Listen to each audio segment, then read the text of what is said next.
Зилзал сүресі. Рахман. Әрі аса рақымды Алланың атымен бастаймын.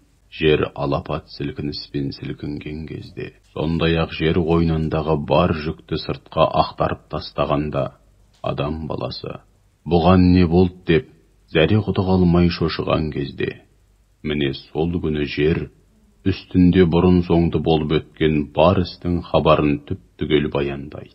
Өйткені Раббың оған бұларды, яғни кімнің не істеп не қойғанын уахи арқылы білдіреді.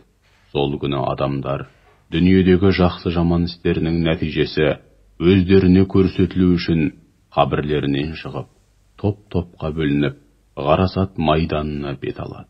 Ендеше кім-де-кім зәредей, мысқалдай жақсылық жасаса, соның қарымын алады. Ал кім-де-кім зәредей, мысқалдай жамандық жасаса, соның жазасын тартады.